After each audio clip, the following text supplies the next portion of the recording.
Welcome to திருசன். So இந்த வீடியோவில் பார்க்க போகிறது வா தேர் படம் எப்படி இருக்கு அப்படின்னு தான் பார்க்க போகிறோம். இந்த படத்தோட கதை என்னன்னு பார்த்துக்கிட்டாக்க, ராஜ்கிரண் ஒரு பெரிய எம்ஜிஆர் ஃபேனாக இருக்காரு.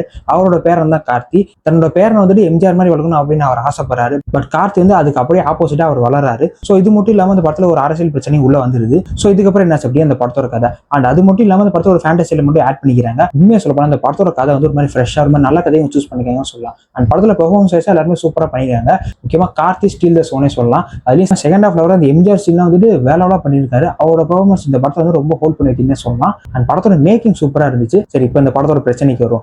படத்தோட கதை என்னதான் ஒரு நல்ல கதை எடுத்திருந்தாலும் ஸ்க்ரீன் பிளே பண்ணவே வந்துட்டு ஒரு மாதிரி ஃபிளாட்டா, ஒரு மாதிரி உப்புச்சப்பு இல்லாம, ஒரு மாதிரி ரொம்ப ஸ்லோ பண்ண மாதிரி ஃபீல் இருந்துச்சு.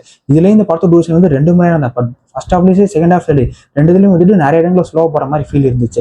அதே மாதிரி படத்தில் சாங்ஸ் வந்துட்டு வழுக்க டைமாக தெரிஞ்ச மாதிரி இருந்துச்சு. உயிர் பத்திக்காம சாங் மட்டும் நல்லா இருந்த மாதிரி இருந்துச்சு. மற்ற சாங் எல்லாமே ஓகே அந்த லெவலில் தான் இருந்துச்சு. அண்ட் அதே மாதிரி ஃபைட் வந்துட்டு பெருசாக இம்ப்ரெசிவாலாம் இல்லை, மாதிரி ஓகேப்பா அந்த லெவலில் தான் இருந்துச்சு. காமெடி வந்துட்டு இன்னும் நிறைய இடங்கள் ஆட் பண்ணிக்கலாமா அப்படின்னு தான் தோணுச்சு. காமெடி இன்னும் கொஞ்சம் ஆட் பண்ணினா இந்த படம் கொஞ்சம் எக்ஸ்ட்ரா எங்கேஜிங்காக கூட வாய்ப்பு இருக்கு. அண்ட் எனக்கு பர்சனலாக கீர்த்தி செட்டி கேரக்டர் இன்னும் கொஞ்சம் பெட்டரா பண்ணிக்கலாமோ தோணுச்சு. ஏன்னா அவங்களுக்கு இன்னும் கொஞ்சம் ஸ்கோப் இருந்தாங்க அப்படின்னா அவங்களுக்கு இன்னும் கொஞ்சம் பெட்டரா சூப்பராகவே பண்ணியிருப்பாங்க. ஆனால் அவங்க மட்டும் இல்லை, கார்த்திகை வந்து மற்ற எல்லா கேரக்டரும் வந்து இன்னும் கொஞ்சம் இம்பார்ட்டன்ட் கொடுத்து நல்லாவே பெட்டரா பண்ணிருக்கலாம் தான் தோணுச்சு. முக்கியமா இந்த படத்தை பார்க்கும்போது வந்து நலன் குமாரசாமி படம் தானா அப்படின்ற மாதிரி சில இடங்களை கேள்விகள் தான் தோணுது.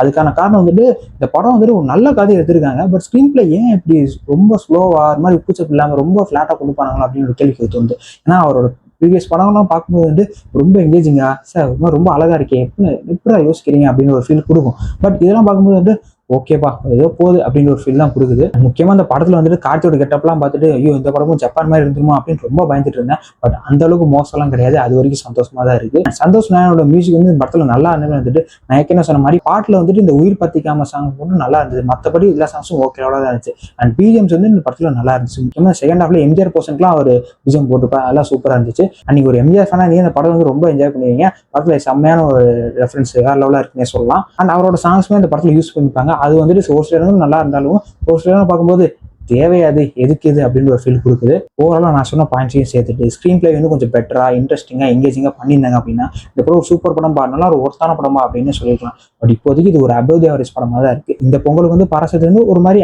ஆவரேஜ் டு ஒரு நல்ல படம் அந்த ஒரு ரேஞ்சில தான் இருக்கு. அண்ட் இப்போ வாவத்தேர் வந்து ஒரு மாதிரி அபவ் ஆவரேஜ் அந்த ரேஞ்சில தான் இருக்கு. அடுத்த ஒரு படங்களாச்சும் நம்ம எல்லாரையும் 100% சாட்டிஸ்ஃபை பண்றாங்களா அப்படின்னு வெயிட் பண்ணி தான் பார்க்கணும். ஜனநாயகன் வராதது ஒரு மாதிரி வருத்தமா தான் இருக்கு. பட் ஓகே, சீக்கிரமா வந்து நம்ம நம்புவோம். ஓவராலா வாவாத்தேர் ஒரு அபவ் தி ஆவரேஜ் படம் தான். நீங்க ஃப்ரீயா என்ன தெரிஞ்சு போய் ட்ரை பண்ணி பாருங்க. படத்தை நீங்க பாத்தீங்க அப்படின்னா உங்களுக்கு எப்படி மறக்காம கமெண்ட் சொல்லுங்க. அண்ட் அப்படியே திருஷ் விஷன் சேனல் சப்ஸ்கிரைப் பண்ணி வச்சுக்கோங்க. Thanks so much. பாய்.